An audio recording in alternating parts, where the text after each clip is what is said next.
శుభోదయం మిత్రులారా, వార్తా కథనాలపై విశ్లేషణ కార్యక్రమం టీజీ టీవీ మార్నింగ్ న్యూస్ కు స్వాగతం. నేను మీ జర్నలిస్ట్ సత్య.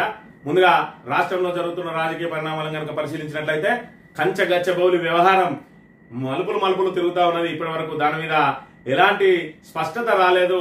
ఏదైతే 400 ఎకరాల అటవీ భూమిని మరి ఇక్కడ టీజీఐఐసి ద్వారా ఐసిఐసిఐ బ్యాంకు కుదవబెట్టి 10,000 కోట్ల రుణం తీసుకోవడంతో పాటు దాన్ని మొత్తంగా మరి ఇక్కడ తక్కువ ధరకు దాన్ని విక్రయించి 10,000 కోట్లు అక్రమంగా స్కామ్ చేయడానికి ప్రయత్నం చేసిందని చెప్పి కేటీఆర్ ఏదైతే ఆరోపణ చేసిండో ఆరోపణ మీద నిన్నటి రోజున శ్రీధర్ బాబు గారు స్పందించిండు. ఐటీ పరిశ్రమల శాఖ మంత్రి మరి ఆయన స్పందిస్తూ మేము బ్యాంకు ద్వారా రుణం తీసుకోలేదు, మరి అదైతే ఆ భూములు ఏదైతే ఉన్నాయో ఆ భూములను మేము తనఖా పెట్టలేదు అని చెప్పి మరి ఇక్కడ నోటికొచ్చిన అబద్ధాలు ఆడే ప్రయత్నం చేస్తా ఉన్నాడు.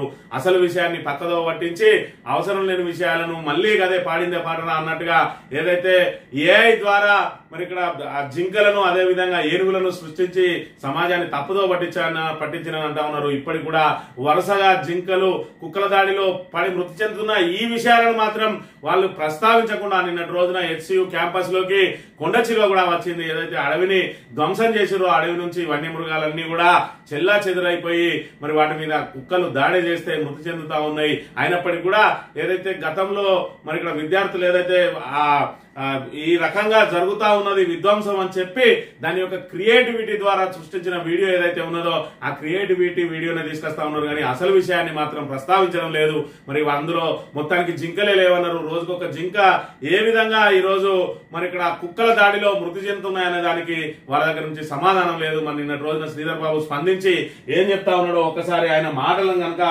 గమనించినట్లయితే అది ముమ్మాడికి ప్రభుత్వ భూమే, ఇందులో ఎలాంటి వివాదాలు లేవు. టీజీఐఐసి బాండ్లతో 10,000 కోట్ల రుణం, మాకు రుణం ఇచ్చింది ఐసిఐసిఐ బ్యాంక్ కాదు, మధ్యవర్తిత్వం చేసిన సంస్థకు ఫీ చెల్లించాం. సీఎం గారు రేవంత్ రెడ్డి ఉంటారట, ఉండి తీరుతారట విలేకరుల సమావేశంలో మంత్రి శ్రీధర్ బాబు అని చెప్పి మరి నిన్నటి రోజున ఆయన చెప్పిన అంశాలను కనుక మనం ఇక్కడ గమనించినట్లయితే ఎలాంటి వివాదాలు లేవు. అది ఐఐసి బాండ్లతో 10,000 కోట్ల రుణం తీసుకున్నారట, రుణం ఇచ్చింది ఐసిఐసి బ్యాంక్ కాదు, మధ్యవర్తిత్వ సంస్థకు ఆ ఫీ చెల్లించడం సీఎం గారు రేవంత్ రెడ్డి ఉంటే తీరుతారని చెప్పి అసలు ప్రశ్నలకు మాత్రం జవాబు దాటవేతాట. మరి సార్ దగ్గర ఉన్న గొప్ప నైజమే అది. ఆయన 2 గంటలు మాట్లాడతాడు, 3 గంటలైనా మాట్లాడతాడు, కానీ అసలు విషయాన్ని మాత్రం ప్రస్తావించడు. దాదే ఆయన గొప్పతనం ఏదైతే ఉన్నది అని అంటే అది అదే. మరి ఇక్కడ ఆయన అసలు విషయాన్ని అసలు దాన్ని ప్రస్తావించడు. ఇక్కడ చూసుకున్నట్టయితే కంచగచ్చబౌలిలోని 400 ఎకరాలు ముమ్మాడికి ప్రభుత్వ భూమేనని దీనిపై సుప్రీంకోర్టు ఇచ్చిన ఆదేశాలున్నాయని, ఇందులో ఎలాంటి సందేహాలు లేవని వివాదాలు లేవని పరిశ్రమల శాఖ మంత్రి శ్రీధర్ బాబు స్పష్టం చేసిండట. ఈ అంశానికి సంబంధించి బీఆర్ఎస్ వర్కింగ్ ప్రెసిడెంట్ కేటీఆర్ చేసిన ఆరోపణలపై ఆయన వివరణ శ్రీధర్ బాబు శనివారం గాంధీభవన్ లో మీడియాతో మాట్లాడుతూ కంచగచ్చబౌలి భూములపై టీజీఐఐసి బాండ్ల ద్వారా 10,000 కోట్ల రుణం తీసుకున్నట్టు వెల్లడించారు. మరి ఇక్కడ ప్రభుత్వానికి రుణం ఇచ్చింది ఐసిఐసిఐ బ్యాంక్ కాదని మర్చెంట్ బ్యాంకు అంటే ఏదైతే బ్రోకర్ ద్వారా టీజీఐఐసి బ్యాండ్లతో నిధులు సమీకరించినట్టు తెలిపారు. ఈ భూములకు సంబంధించిన బాండ్లను వేలం వేయడం ద్వారా 8,476 కోట్లు మొత్తం ఖజానాకు చేరాయని, మిగిలిన మొత్తం త్వరలోనే వస్తుందని తెలిపారు. ఇందుకోసం కంపెనీలు టీజీఐఐసి మధ్యవర్తిత్వం వహించినందుకు గాను బీకాన్ ట్రస్టీ అనే సంస్థకు ఫీ చెల్లించినట్టు వెల్లడించిందట. మరి ఇక్కడ దీనికి సంబంధించి అది అటవీ భూమి కాదని ప్రభుత్వ భూమి అని చెప్తున్న ఆయన ఆ భూములపై వివరణ ఇచ్చేందుకు సుమారు 1.5 గంటల పాటు మీడియాతో మాట్లాడిందట. అసలు ప్రశ్నలకు మాత్రం సమాధానం దాటేసిండు. అసలు ప్రశ్నలు ఏంటి అంటే ఎకరం భూమి విలువ 75 కోట్లు అని చెప్పి మరి మీరు టీజీఐఐసికి అప్పచెప్పినప్పుడు 52 కోట్లకు ఎందుకు తగ్గించారన్న ప్రశ్నకు ఆయన సమాధానం చెప్పలేదు. ఈ భూముల ద్వారా సేకరించిన నిధుల్లో రైతు భరోసా కోసం 5,463 కోట్లు, రుణమాఫీ కోసం 2,146 కోట్లు, సన్నధాన్యం బోనస్ కోసం 947 కోట్లు వెచ్చించినట్టు తెలిపారు. మరి ఇక్కడ ఆ నిధులతో రైతు భరోసా పూర్తి చేస్తామని అనుకూల పత్రికలకు మరి ఇక్కడ లీకులు ఇచ్చిండ్రు. మరి గతంలో చూసుకున్నట్టయితే టీజీఐఐసి ద్వారా ఏదైతే కంచగచ్చబౌలి భూములను టీజీఐఐసికి బదలాయించి దాని నుంచి ఐసిఐసి ద్వారా రుణం తీసుకున్నారు 10,000 కోట్లు అని చెప్తే మరి ఇప్పుడు అదే పెద్ద వివాదంగా మారింది. బ్రోకరేజ్ సంస్థకు 170 కోట్ల రూపాయల కమిషన్ ఇవ్వాల్సిన అవసరం ఏమొచ్చింది? మరి ఇక్కడ ప్రభుత్వ రంగ సంస్థ ప్రభుత్వ భూమిని ప్రభుత్వ రంగ సంస్థకు మరి ఇక్కడ జీవో ద్వారా బదలాయించి దీన్ని మరి ఇక్కడ ఏదైతే కుదవబెట్టుకొని డబ్బులు తీసుకోవడానికి కమిషన్లు ఎందుకు అని చెప్పాయంటే మరి ఇక్కడ జరిగిన వాస్తవిక విషయం ఏంటంటే కంచగచ్చబౌలి భూములు అనేటి అటవీ భూములు, దానికి సంబంధించి మరి ఇక్కడ యాజమాన్య హక్కులు అనేటి టీజీఐఐసికి సంక్రమించలేదు. కాబట్టి ఆ యాజమాన్య హక్కులు లేకున్నా కూడా ఆ భూముల నుంచి డబ్బులు తీసుకోవాలంటే దాన్ని ఏం చేసిరంటే స్టాక్ ఎక్స్చేంజ్ లో పెట్టిరట. స్టాక్ ఎక్స్చేంజ్ లో పెట్టి మరి పబ్లిక్ బాండ్లకు పోయినరు. దానికి ఐసిఐసిఐ అనేది మరి ఇక్కడ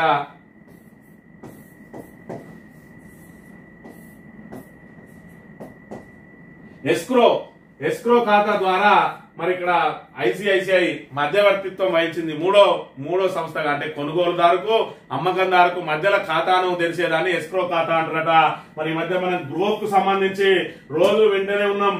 మరి గ్రోక్ ద్వారానే టీజీఐఐసి బాండ్ల విక్రయం ద్వారా 10,000 కోట్ల రూపాయలు సమకూర్చుకున్నామని ప్రభుత్వం చెబుతోంది. ఆ బాండ్లు ఎలా జారీ చేశారు, బ్రోకరేజ్ చార్జెస్ చట్టబద్ధమేనా అని చెప్పి మనం గ్రోక్ ను అడిగిన ప్రశ్న అడిగితే గ్రోక్ ఏం సమాధానం చెప్తా ఉన్నదంటే, తెలంగాణ ఇండస్ట్రియల్ ఇన్ఫ్రాస్ట్రక్చర్ కార్పొరేషన్ ద్వారా తెలంగాణ ప్రభుత్వం కంచగచ్చబౌలిలోని 400 ఎకరాల భూమిని ప్రీ కొలాటరల్ గా చూపి senior security taxable redeemable non convertible డిబెంచర్లను జారీ చేసింది. బాండ్లు 9.35 వడ్డీ రేటుతో జారీ చేయబడ్డాయట. నేషనల్ స్టాక్ ఎక్స్చేంజ్ లో లిస్ట్ చేసిండ్రు. ఈ నేషనల్ స్టాక్ ఎక్స్చేంజ్ లో లిస్ట్ చేయడానికి, బాండ్లుగా మార్చడానికే ఈ బ్రోకరేజ్ సంస్థను ఆశ్రయించిండ్రు.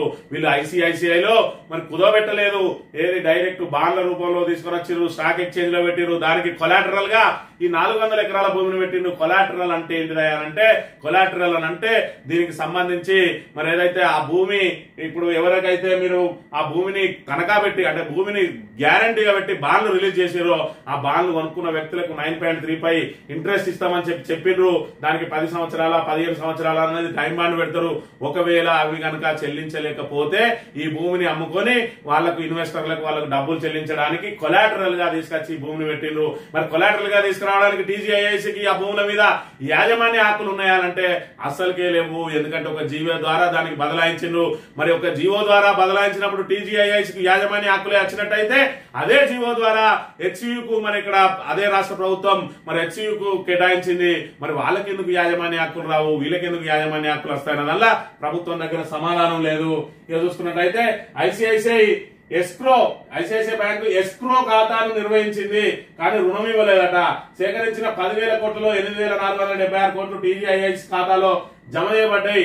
వాటికి రుణమాఫీ, రైతు భరోసా, చన్నవడ్ల బోనస్ వంటి పథకాలకు ఉపయోగించబడ్డాయట. ఇక్కడ జారీ ప్రక్రియ ఎట్లా జరిగిందంటే, కొలాటరల్ టీజీఐఐసి ఆధీనంలోని గచ్చిబౌలి భూమిని సెక్యూరిటీగా చూపడం ద్వారా మరి ఇక్కడ జారీ చేసిరు. సెబీ నిబంధనలకు అనుగుణంగా ప్రైవేట్ ప్లేస్మెంట్ ద్వారా మరి ఇక్కడ ఎన్ఎస్సి నేషనల్ స్టాక్ ఎక్స్చేంజ్ లో దీన్ని లిస్టింగ్ చేసిండ్రు. ఆ లిస్టింగ్ చేయడానికే 170 కోట్ల రూపాయల లంచం ఇచ్చిండ్రు అని చెప్పి మరి ఇక్కడ కేటీఆర్ గారు పదే చెప్తా ఉన్నారు. దానికోసం ఈ గచ్చబౌలు ఏదైతే అడవి భూములు ఉన్నాయో అడవి భూములను మీరు మరి ఇక్కడ ఏదైతే గ్యారంటీగా పెట్టిండ్రు, తనఖా పెట్టిండ్రన్నా గ్యారంటీగా పెట్టిండ్రన్నా కూడా మరి ఈ భూములను చూపించిండ్రు. మరి అవి ప్రభుత్వ భూములు కాదు, మరి అది ఖచ్చితంగా అటవీ భూములు. ఆ అటవీ భూములు ప్లస్ హెచ్సియుకు సంబంధించిన భూములు. మరి దాని మీద యాజమాన్య హక్కులే లేని టీజీఐఐసి దాన్ని ఏ విధంగా గ్యారంటీగా చూపెట్టిండ్రు అని చెప్పి ఈరోజు కేటీఆర్ గారు ప్రశ్నిస్తా ఉన్నారు. మరి దానికి ఐసిఐసిఐ ఏ విధంగా రుణం ఇచ్చిందంటే, ఐసిఐసిఐ మాకు రుణమే ఇయ్యలేదు అని చెప్పి శ్రీధర్ బాబు గారు చిలక పలుకులు వలుకుతా ఉన్నారు. ముందుగా చూసుకున్నట్టయితే ఎస్క్రో ఖాతా, ఇక్కడ చూసుకున్నట్టయితే ఎస్క్రో ఖాతా ద్వారా మరి ఇక్కడ ఐసిఐసిఐ బ్యాంక్ ఎస్క్రో ఖాతాను నిర్వహించింది. అయితే ఈ ఎస్క్రో ఏంటిది అని అంటే, ఎస్క్రో ఖాతా అనేది ఒక రకమైన ప్రత్యేక బ్యాంక్ ఖాతా. దీనిని మూడవ పక్షంగా సాధారణ బ్యాంక్ లేదా ఫైనాన్షియల్ సంస్థ నిర్వహిస్తారట. ఐసిఐసిఐ బ్యాంక్ కాబట్టి ఇప్పుడు అది నిర్వహిస్తా ఉన్నది. ఈ ఖాతాలో నిధులు లేదా ఆస్తులను ఒక లావాదేవీలోని 2 పక్షాలు అంటే కొనుగోలుదారు విక్రేత మధ్య ఒప్పందం పూర్తయ్యే వరకు సురక్షితంగా ఉంచుతారట. ఎస్క్రో ఖాతా యొక్క ప్రధాన లక్షణాలు సురక్షిత నిర్వహణ, డబ్బు లేదా ఆస్తులను ఎస్క్రో ఏజెంట్ ఎవరు ఇక్కడ? ICICI bank. ఎస్క్రో మూడవ పక్షం. ఎస్క్రో ఏజెంట్ అంటే ఐసిఐసిఐ బ్యాంకు నియంత్రిస్తుంది. నిబంధనల ఆధారంగా విడుదల చేస్తారట. ఒప్పందంలోని నిబంధనలు ఏంటి అంటే, ఉదాహరణకు బాండ్ జారీ, రుణ చెల్లింపు నెరవేరిన తర్వాత మాత్రమే నిధులు విడుదలవుతాయి. పారదర్శకత ఏ విధంగా ఉంటుందంటే, లావాదేవీలలో 2 పక్షాలకు భరోసా ఇవ్వడానికి ఉపయోగపడుతుంది. 2 పక్షాలకు భరోసా ఇవ్వడానికి ఎవరున్నారు మధ్యలో? ఐసిఐసిఐ బ్యాంక్ ఉన్నది. నేషనల్ స్టాక్ ఎక్స్చేంజ్ లో లిస్టింగ్ కావాలంటే ఎస్క్రో ఖాతా కావాలి. ఎస్క్రో ఖాతా ఎవరి ద్వారా ఓపెన్ చేసిండ్రు? ఐసిఐసిఐ బ్యాంక్ ద్వారా ఓపెన్ చేసిండ్రు. ఐసిఐసిఐ ఏదైతే ఈ కొనుగోలుదారులకు విక్రేతలకు మధ్య మరి మధ్యవర్తిస్తాం అంటే గ్యారంటీ ఇస్తా ఉన్నది. మరి ఈ బాండ్ల జారీకి గ్యారంటీగా దేన్ని పెట్టిండ్రు? భూములను పెట్టిండ్రు. ఆ భూములు మరి టీజీఐఐసికి యాజమాన్య హక్కులు ఉన్నాయా? హక్కులు లేవు. యాజమాన్య హక్కులు లేని దాన్ని బాండ్లుగా మార్చడానికి ఒక బ్రోకరేజ్ సంస్థకు 170 కోట్లు ఇచ్చి ఎస్క్రో ఖాతా నిర్వహణకు ఐసిఐసిఐ బ్యాంకును ఒప్పించి ఈ రోజు జరిగిందన్నీ కూడా అవకతవకలే. ఆర్బీఐ నిబంధనల విరుద్ధంగా, సెబీ నిబంధనలకు విరుద్ధంగా ఈ రోజు యాజమాన్య హక్కులే లేని ఏదైతే అక్కడ అటవీ భూమి ఉన్నదో ఆ భూమిని భూమిని తీసుకొచ్చి ఈ రోజు దాన్ని కుదవబెట్టి ఈ రోజు 10,000 కోట్ల రుణం తీసుకున్నారు. కాబట్టి దీనికి ఐసిఐసిఐ బ్యాంక్ బాధ్యత వహించాలి. మరి అదేవిధంగా మధ్యవర్తిత్వాన్ని వహించిన 170 కోట్లు ఏదైతే ఇచ్చిరో లంచం వాళ్ళు బాధ్యత వహించాలి, ప్రభుత్వం బాధ్యత వహించాలి అని చెప్పి ఈ రోజు కేటీఆర్ చేసిన ఆరోపణ అదైతే శ్రీధర్ బాబు ఏం చెప్తా ఉన్నాడు, మేము దాని ద్వారా నిధులే తీసుకోలేదు, టీజీఐఐసి ద్వారా బాండ్లు మేము తీసుకొని రుణం సేకరించినట్టు టీజీఐఐసి ద్వారా రుణం సేకరించినట్టయితే మరి ఇక్కడ ఈ కంచగచ్చిబౌలి భూములను ఏదైతే నువ్వు గ్యారంటీగా చూపినవో కలెక్టరాల్ గా ప్రీ కలెక్టరాల్ గా ఏదైతే చూపెట్టినవో మరి ఇక్కడ యాజమాన్య హక్కులు లేవు, అది అటవీ భూమి, రేపో మాపో సుప్రీంకోర్టు ద్వారా అది పూర్తిగా హెచ్సియుకి చెందబోతా ఉన్నది, దాన్ని ఎకో పార్క్ గా తయారు చేస్తారని మీ వాళ్ళే చెప్తా ఉన్నారు. మరి అలాంటప్పుడు ఆ అటవీ భూమి తనది కాని భూమిని తనఖా పెట్టినప్పుడు ఈ అధికారులందరూ అందులో భాగస్వాములు కాదా ఆ స్కామ్ లో అనే విషయాన్ని ఇక్కడ మనం గమనించాలి. దీని వెనుక భారీ స్కామ్ జరగబోతా ఉన్నది. ఏదైతే 75 కోట్లకు ఎకరం చొప్పున మీరు టీజీఐఐసికి బదలాయిస్తే అది 52 కోట్లకి ఎట్లా వచ్చింది, దాని తర్వాత 41 కోట్లకు ఎందుకు తగ్గించబడ్డదన్న దానికి శ్రీధర్ బాబు దగ్గర సమాధానం లేదు. పోనీ ఆ 10,000 కోట్ల రుణం తీసుకున్నారు కదా, ఆ 10,000 కోట్ల రుణం రైతు భరోసా కోసం తీసుకున్నామని చెప్తా ఉన్నారు. ఆ 10,000 కోట్ల రుణం మరి రైతు భరోసాకు మళ్లించిందా అంటే మరి ఇక్కడ ఏం చెప్తా ఉన్నారు, దానికి సంబంధించి మేము 8,476 కోట్లు వచ్చినాయి, దానికి సంబంధించి వాటిని మేము ఏదైతే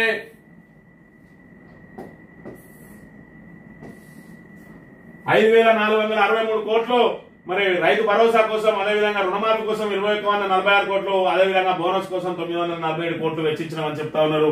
మరి ఈ రుణం ఎప్పుడు వచ్చిందా అని అంటే డిసెంబర్ లో మరి టీజీఐఐసి ద్వారా రుణం తీసుకున్నారు. ఏదైతే బాండ్ల వేయడం ద్వారా అది నిధుల సమీకరణ చేపట్టిండ్రు.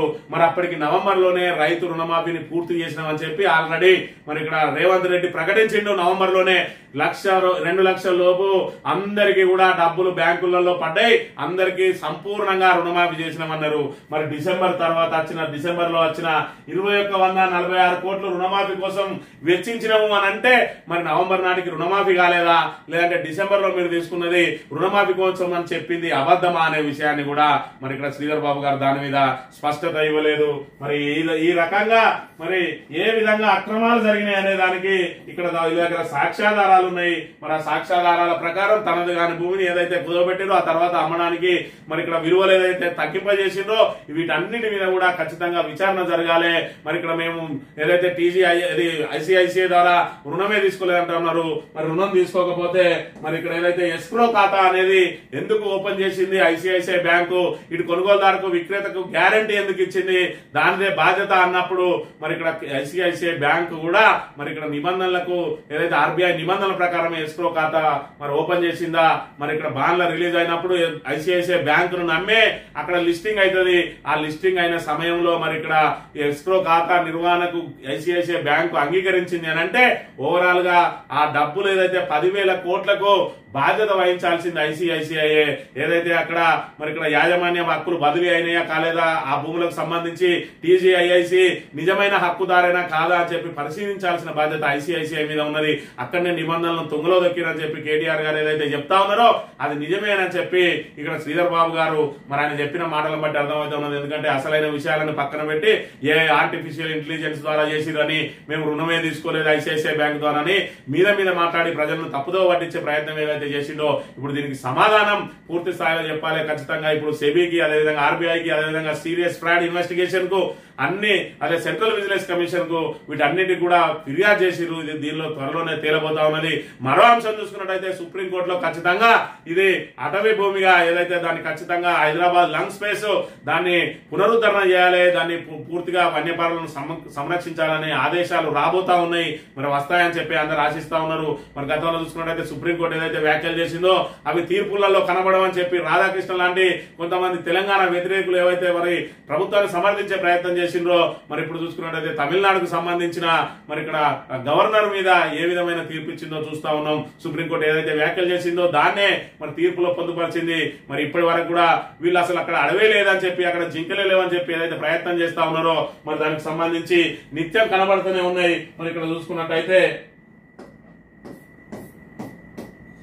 నిన్నటి రోజున మరో 2 జింకల మీద కూడా దాడులు చేసినాయట. కుక్కలు దాడి చేస్తే ఈ రకంగా వన్యప్రాణులు ఏ విధంగా మృత్యువాత పడతా ఉన్నాయో మనం చూస్తా ఉన్నాం. మరి విద్యార్థులు ఇవి పాతయ్యని ఎక్కడి నుంచో తెచ్చినాయి అని చెప్పి ఏదైతే చెప్తా ఉన్నారో దానికి వాళ్ళ ఆధారాలతో సహా లాటిట్యూడ్ ఫోటోలతో పాటు ఆ రోజు దినపత్రికను పెట్టుకొని ఆ తేదీని ఉచ్చరించుకుంటూ ఆ స్థలాన్ని ఉచ్చరించుకుంటూ వాటి జింకలను చూపించి ఆధారాలు చూపిస్తూ ఉంటే కూడా ఇంకా ప్రభుత్వం బుకాయిస్తా ఉన్నది. శ్రీధర్ బాబు లాంటి వాళ్ళు ఏ విధంగా అబద్ధాలు ఆడుతూ ఉన్నారో కూడా చూడాలి.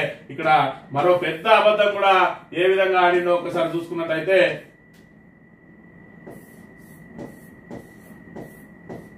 ఇక్కడ సెక్రటరియట్ కు సంబంధించి మరి ఆయన ఏం మాట్లాడుతా ఉన్నాడు, మీనాక్షి అక్కడ సెక్రటరియట్ లో ఏదైతే మంత్రుల సమీక్ష సమావేశంలో పాల్గొననే లేదు అని చెప్పి ఇక్కడ చెప్తా ఉన్నాడు. ఒకసారి వినండి.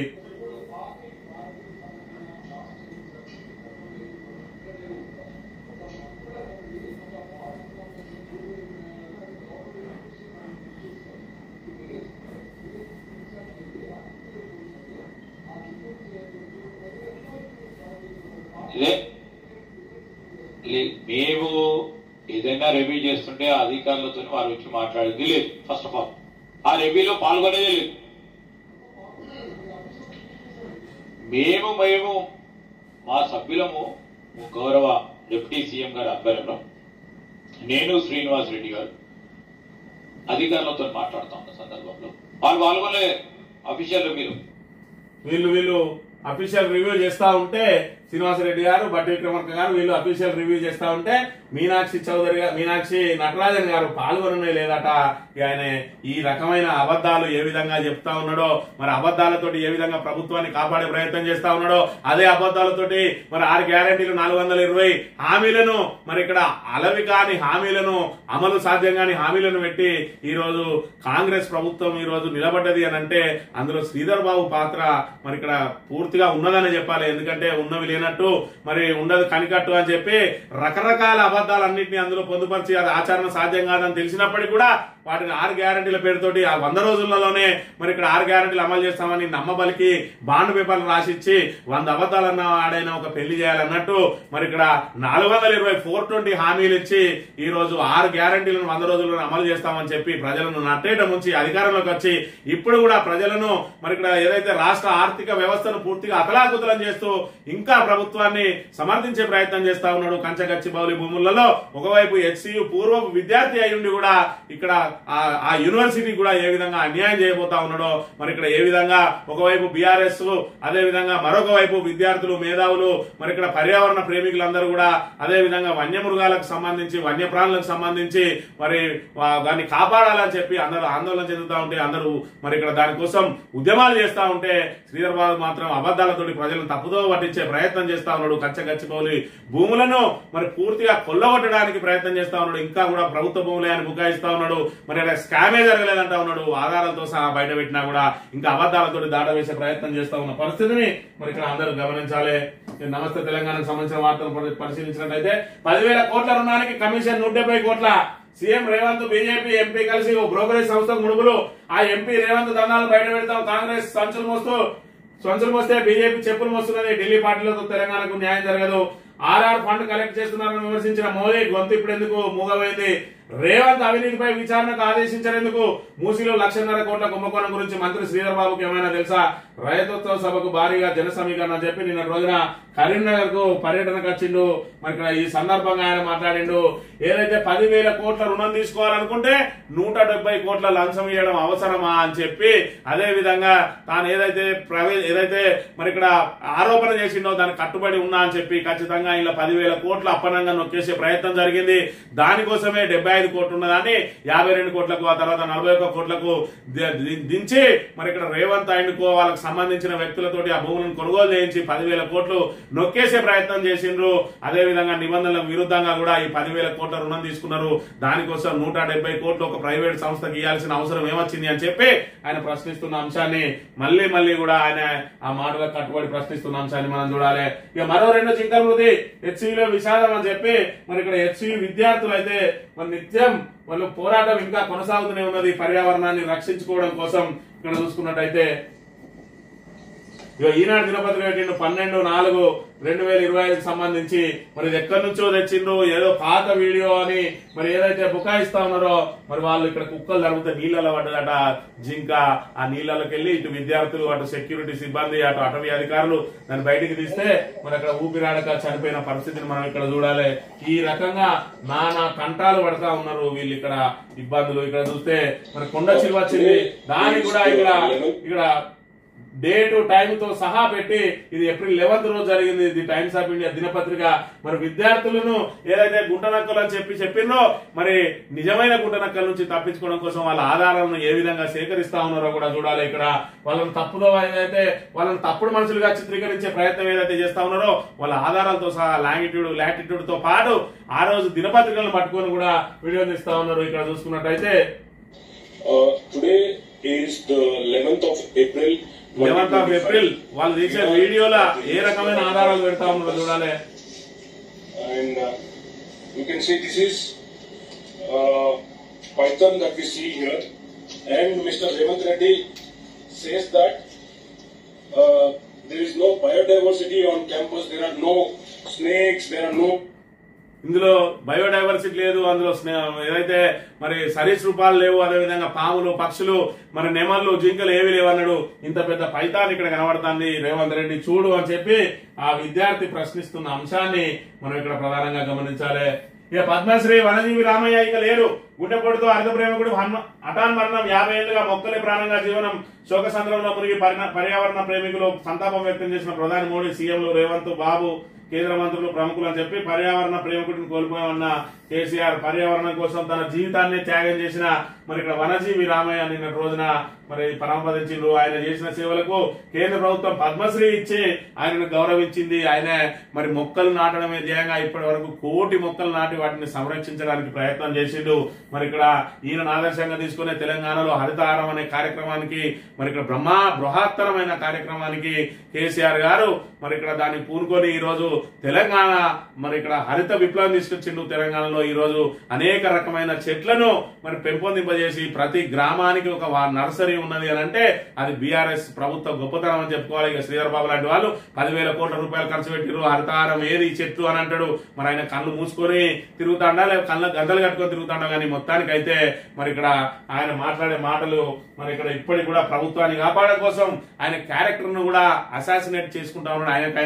ఆయన మీద ఎంతో కొంత మరి ఇక్కడ ఓన్లీ మంత్రి వరకే తెలిసేది ఆయన ఏం చేస్తాడని ఇప్పుడు యావత్ రాష్ట్రానికి కూడా తెలుస్తా ఉన్నది.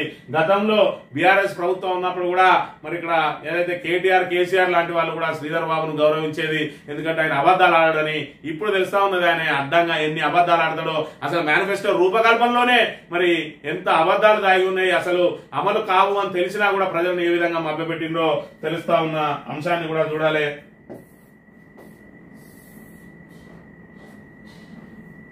మరో కౌలు రైతు బలవన్ మరణం. ఇప్పటికీ రాలిన మట్టి పూలు 471 మంది ఆత్మహత్యలు చేసుకున్నా. ఒకవైపు హైకోర్టే చెప్పింది ఆత్మహత్యలను ఆపడానికి మీరే కమిటీ చేయరా, దానికి సంబంధించి సమీక్ష చేయరా అని చెప్పినా కూడా ఇప్పటి వరకు రైతుల ఆత్మహత్యలు ఆపడానికి ప్రభుత్వం మాత్రం ఎలాంటి చర్యలు చేపట్టిన దాఖలాలు అయితే లేవు అనే విషయాన్ని మనం గమనించాలి. యూపీఐ సేవలకు మళ్లీ అంతరాయం.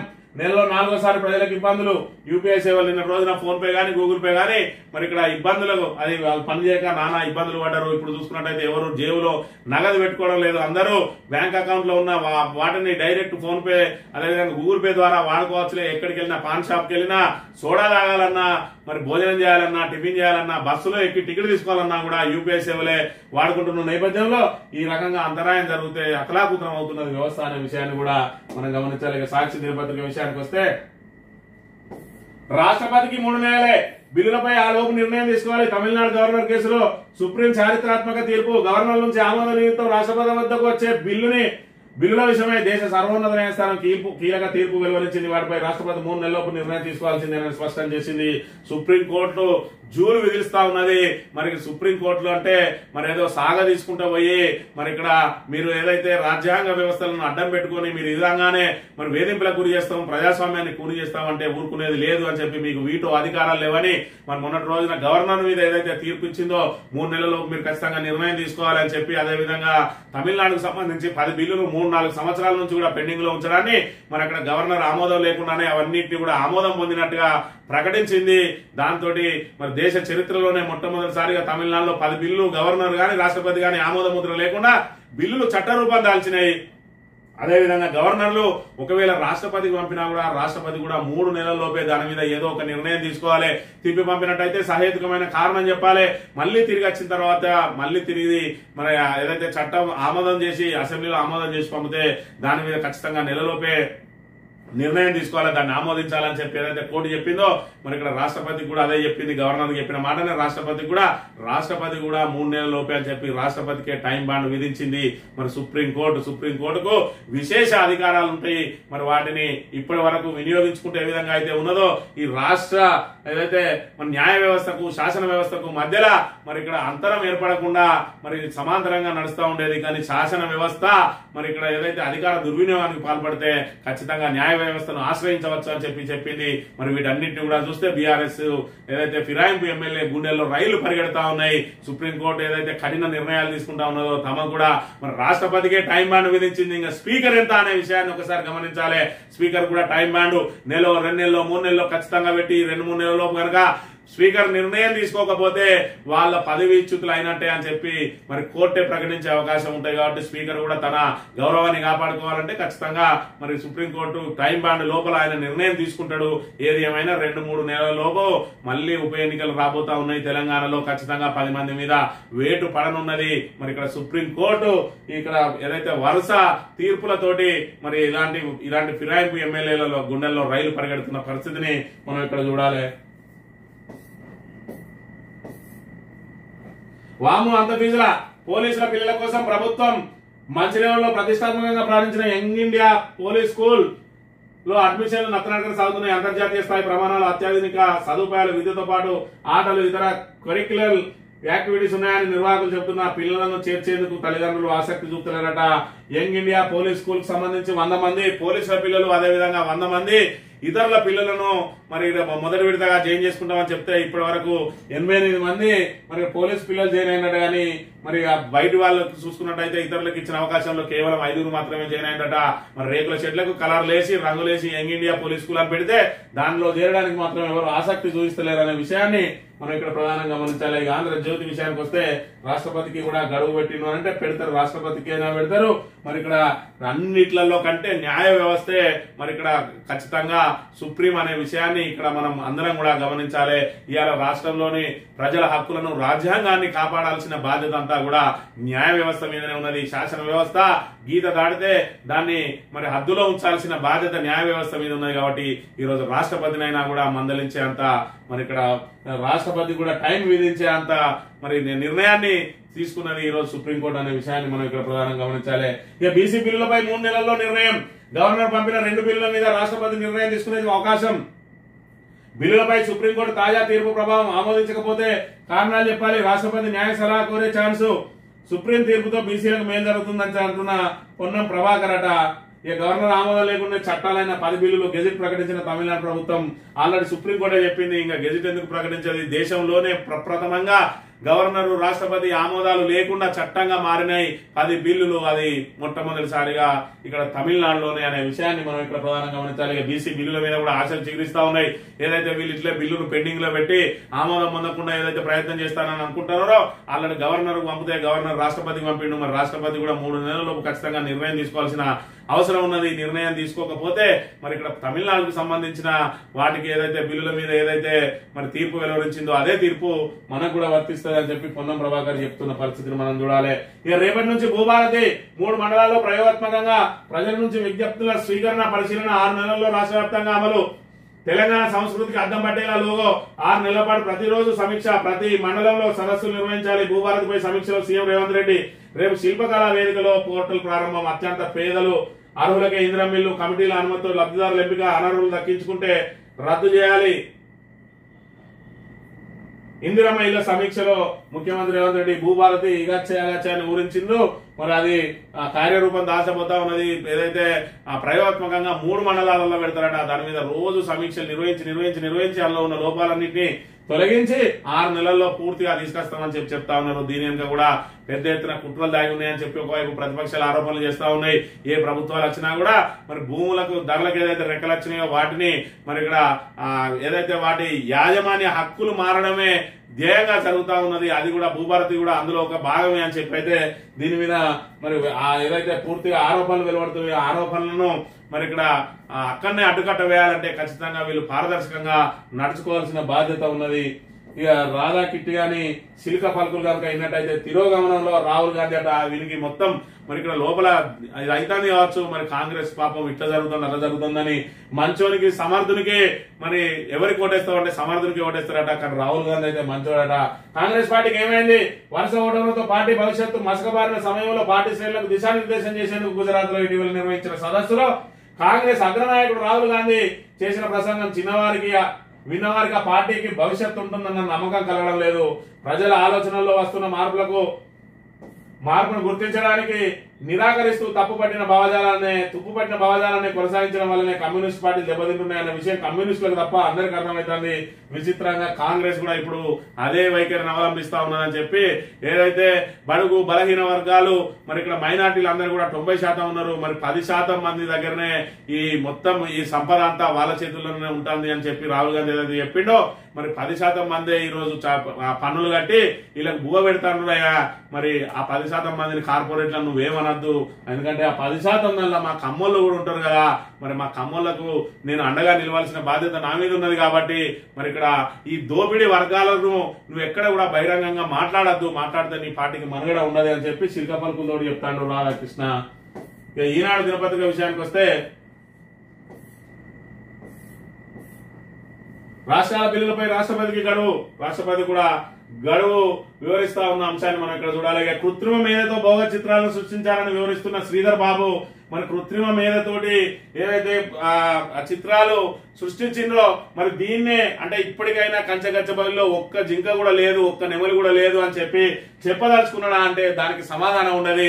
మరి ఇక్కడ రోజు జింకలు చచ్చిపోతున్నాయి కదా అని ఎవరైనా విలేకరు ప్రశ్నిస్తే కాదు, గతంలో మరి ఇక్కడ ఏదో అహ్మదాబాద్ లో కనబడ్డ జింక వైజాగ్ లో నీళ్లు తాగిన జింకను పెట్టినట్టు. మరి చచ్చిపోయిన జింక గురించి ఏంటంటే దాని పక్క పెట్టు వీలైతే ఏఐ తోటి మరి ఇక్కడ సృష్టించిండు అంటారు. అసలు విషయానికి అసలు ప్రశ్నలకు సమాధానాలు చెప్పాడు. అదే సార్ గొప్పతనం. అబద్దాలతోటి మరి ఇక్కడ కోటలు కడతాడు. ఆ కోటలు కట్టి ఈ రోజు మరి ఇక్కడ కాంగ్రెస్ కూడా అదే రకంగా అబద్దాల పునాదుల మీదనే ఈ రోజు మరి అధికారంలో తీసుకొచ్చారు. అదే అబద్దాల పునాదుల మీద ఇంకా గోడలు అదే అబద్దాలతోటి గోడలు కడతా ఉన్నారు. మరి ఆ నీటి బుడగల లాంటి గోడలు ఏదో రోజు కూలిపోక తప్పదు. అప్పుడు ప్రజలకు మరి వాస్తవిక విషయాలు అర్థం కాక తప్పదు అని చెప్పి అనుకున్నారు. కానీ దానికి ఏదో 2 ఏళ్ళు 3 ఏళ్ళు టైం పడుతుంది అనుకున్నారు. కానీ 6 నెలలు గడవక ముందే వీళ్ళ అబద్దాల పునాదులు, వీళ్ళ భాష, వీళ్ళ చిల్లర భాష, వీళ్ళ బజార్ భాష ఏదైతే గత ప్రభుత్వం మీద మరి కమిషన్ల మీద కమిషన్లు వేసుకుంటూ వీళ్ళను అరెస్టులు చేస్తాం, జైలు పంపిస్తాం అని చెప్పి భయభ్రాంతులకు గురి చేసి ఆఖరికి మరి ఇక్కడ స్కామ్ లో చిక్కుకున్న అంశాన్ని కూడా మనం ఇక్కడ గమనించాలి. నిన్న రోజున ఏదైతే కేటీఆర్ బయట పెట్టిండో స్కామ్, అది స్కామా లేకపోతే కేటీఆర్ ఆరోపణలే తప్ప అనేది మరి ఇక్కడ ఏదైతే బురద చల్లుతుంటే తుడుచుకోవాల్సిన బాధ్యత ప్రభుత్వాన్ని. ఎందుకంటే గత ప్రభుత్వం మీద అనేక బురద చల్లింది. మరి ఇక్కడ ఈయన ఆధారాలతో సహా చెప్తా ఉన్నాడు. మరి దాంట్లో శ్రీధర్ బాబు ఏదైనా ఖండించిండా అని అంటే ఐసిఐసిఐ బ్యాంక్ నుంచి రుణం తీసుకోలేదంటా ఉన్నాడు. కానీ ఎప్రో ఖాతా అనేది మరి అక్కడి నుంచే ఖాతా తీసుకున్నారు. ఆ ఖాతా తీసుకున్నంటే ఐసిఐసిఐ బ్యాంకే బాధ్యులు. అదేవిధంగా 170 కోట్లు కమిషన్ తీసుకున్నారు అని అంటే మరి కమిషన్ మీరు కూడా ఇచ్చిండ్రు, గతంలో కమిషన్ ఇవ్వాల్సిందే అంటాడు. స్టాక్ ఎక్స్చేంజ్ లా మరి యాజమాన్య హక్కులే లేకుండా ఏ విధంగా టీజీఐఐసి దాన్ని లిస్టింగ్ కు వేయింది అని అంటే దానికి సమాధానం లేదు. బ్రోకరేజ్ ఎందుకు పెట్టిందంటే దానికి సమాధానం లేదు. ఐసిఐసిఐ ఎందుకు బాధ్యత వహించింది మరి యాజమాన్యం హక్కులు లేకుండా అంటే దానికి సమాధానం లేదు. మరి తెచ్చిన రుణాన్ని రైతు భరోసా కోసం తెచ్చిన పూర్తిగా రైతు భరోసా కోసం వాడిందా అంటే అది లేదు. మేము రుణమాఫీ కోసం వాడినామంటారు. నవంబర్ లో పూర్తయిన రుణమాఫీని మరి ఇక్కడ ఏదైతే డిసెంబర్ లో ఏ విధంగా పెట్టినో మరి సార్కే తెలవాలి. ఇక శ్రీధర్ బాబు గారి సొంత నియోజకవర్గంలో మరి ఇక్కడ ఈ రోజు వివిధ కార్యక్రమాలకు ఓపెనింగ్లు చేయడానికి ఈ రోజు కార్యక్రమాన్ని పెట్టిండ్రు. మరి ఇక్కడ కార్యక్రమాన్ని పెట్టింది కానీ నిన్నటి రోజున మహనీయుడు అంబేద్కర్ కు సంబంధించిన ఏదైతే రాజ్యాంగ స్తూపాన్ని ఆవిష్కరించి మరి ఇక్కడ దళితులు ఫ్లెక్సీలు ఏర్పాటు చేసుకుంటే దౌర్జన్యంగా ఫ్లెక్సీల మీద ఏ రకంగా వాటిని కనబడకుండా వీళ్ళు ఫ్లెక్సీలు కడతా ఉన్నారు. అంటే అధికారం మరి ఇక్కడ వీళ్ళ చేతులకు వస్తే మరి ఇక్కడ వేరే వాళ్ళు ఎవరి కూడా ఫ్లెక్సీలే కనబడకుండా, అది కూడా భారత రాజ్యాంగ నిర్మాత డాక్టర్ బాబాసాహెబ్ అంబేద్కర్ కి సంబంధించిన ఫ్లెక్సీలు పెడితే కూడా వాటికి కనీసం గౌరవం ఇయ్యరు. చేతులు పట్టుకొని జై బాపు, జై భీమ్, జై సంవిధాన్ అంటారు. వీళ్ళు ఏదైతే మాటలు వేరే ఉంటాయి, చేష్టలు వేరే ఉంటాయి. మరి రాజ్యాంగాన్ని కాపాడాలి అంటారు, జై భీమ్ అంటారు. ఆ జై భీమ్ కు సంబంధించిన వాటి ఏదైతే ఫ్లెక్సీలు ఉన్నాయో వాటి మీదనే వీళ్ళు ఈ రకంగా పోస్టర్లు వేస్తా ఉన్నారు అంటే మరి ఇక్కడ చూడాలి. అదే విధంగా సారు ఎమ్మెల్యేగా ఉన్నప్పుడు మరి ఇక్కడ వాడవాడ గల్లి గల్లి తిరిగి ఈరోజు ఆ శంకుస్థాపనలు చేసేది ఏదైతే పనులకు ఇవాళ చూసుకున్నట్టయితే అన్నిటినీ ఒకటే కాడ గ్రామ పంచాయతీ మరి కార్యాలయం ఆవరణ పెట్టి ఇవన్నీ కూడా శిలాఫలకాలను ఏర్పాటు చేస్తా ఉన్నారు. ఈ శిలాఫలకాలన్నిటిని కూడా ఒక్కటే కాడ పెట్టి వీటన్నిటిని మరి ఇనుప స్టాండ్లల్లా తాత్కాలిక మరి వాటి పెట్టి వీటన్నిటిని కూడా ఎక్కడెక్కడ అంటే ఏ కాటార మండలానికి సంబంధించి చుట్టుపక్కల విలేజ్లలో ఎక్కడెక్కడైతే శంకుస్థాపనలు చేస్తా ఉన్నారో అక్కడికి వెళ్ళడానికి సార్కు సమయం లేదు. ఎందుకంటే ఎమ్మెల్యేగా ఉన్నప్పుడు గల్లీ గల్లీ తిరిగింది, కానీ ఇప్పుడు నెంబర్ 2 స్థానంలో ఉన్నాడు రేవంత్ రెడ్డికి. మరి నిత్యం సలహాలు ఇవ్వాలి. ఇప్పటికే ఎస్సీ భూములలో కూరుకపోతా ఉన్నాయి ప్రభుత్వం, దీన్ని ఏ విధంగా రక్షించాలని మరి ఎప్పటికప్పుడు సలహాలు అందియాలి. కాబట్టి ఇక్కడ టకా టకా టకా టకా పనులు పూర్తి చేసుకోవాలి. వచ్చేదే ఎప్పుడో నెలకో 2 నెలలకు ఒకసారి. వచ్చిన రోజన్నా నియోజకవర్గానికి సమయం కేటాయిస్తారా అంటే మరి సమయం లేదు మిత్రమా అని చెప్పి ఈ శిలాఫలకాలన్నింటినీ కూడా ఒక్కటే కాడ పెట్టుకొని వీటన్నిటిని ఆవిష్కరించడానికి మరి ఇక్కడ ప్రోగ్రాం పెట్టుకున్నాడు సారు. ఏది ఏమైనా కూడా సారు నిన్నటి రోజున మరి ఎస్సీ భూముల అంశం మీద మరి కంచె గచ్చిబౌలి భూములను అసలు కుదనే పెట్టలేదని చెప్తాడు అనుకుంటే లేదు, కొలాటరల్ పెట్టి మరి పైసలు తెచ్చుకున్నామని చెప్పిండు. అది ఏదైతే కేటీఆర్ చెప్పిన అంశాల్లో ఒకటి నిజమైన అంశం. రెండోది మేము ఎవరికి కమిషన్ ఇవ్వలేదని చెప్తాడు అనుకున్నాం, కాదు మేము కమిషన్ ఇచ్చినాం అది ఇవ్వాల్సిందే అన్నాడు. అది కేటీఆర్ చెప్పిన రెండో అంశానికి ఆయన మరి ఇక్కడ ఆమోద ముద్ర వేసిన అంశం. ఈ ఐసిఐసిఐ బ్యాంక్ సంబంధించి మరి ఐసిఐసిఐ బ్యాంక్ రుణం ఇచ్చిందంటే రుణం ఇవ్వలేదన్నాడు. మరి మూడో పక్షంగా వ్యవహరించింది ఎప్క్రో ఖాతాను మరి ఇక్కడ ఏదైతే ఓపెన్ చేసింది ఐసిఐసిఐ బ్యాంకులోనే. మరి ఇక్కడ ఇన్వెస్టర్లు ఎవరైనా ఆ ఖాతాలోనే డబ్బులు వేస్తారు.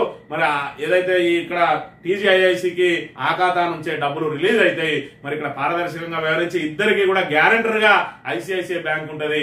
అలాంటప్పుడు మరి ఆ బాండ్ల ద్వారా తీసుకొచ్చిన రుణాన్ని ఏదైతే వాళ్ళు ఆ బాండ్ల ద్వారా మరి ఏదైతే నిధులు సమీకరించిందో ఆ నిధులను తిరిగి చెల్లించాల్సిన బాధ్యత ఐసిఐసిఐకే ఉంటది. ఇక్కడ టీజీఐఐసి మరి ఇక్కడ ఈ భూములను కొలెటరల్ గా పెట్టింది కాబట్టి రేపటి రోజున ఇన్వెస్టర్లకు డబ్బులు రాకపోతే ఐసిఐసిఐ బ్యాంక్ ఈ భూములను వేలం వేసి ఆ నిధులను సమీకరించి ఆ నిధులను వారికి చెల్లించాల్సిన బాధ్యత ఉంటది. కాబట్టి ఇవన్నీ కూడా ఆర్బీఐ నిబంధనలకు విరుద్ధంగా జరిగినాయి. ఎందుకంటే యాజమాన్యం హక్కులు లేవని చెప్పి ఏదైతే చెప్తా ఉన్నారో మరి దానికి శ్రీధర్ బాబు సమాధానం దాటవేసారు తప్ప ఇప్పటి వరకు అయితే దాని మీద క్లియర్ గా మరి ఇక్కడ వివరణ ఇచ్చిన అంశం అయితే లేదనే విషయాన్ని గమనించాలని కోరుతూ ఇది ఈ రోజు మార్నింగ్ న్యూస్ తిరిగి వెళ్తాం. Thank you very much.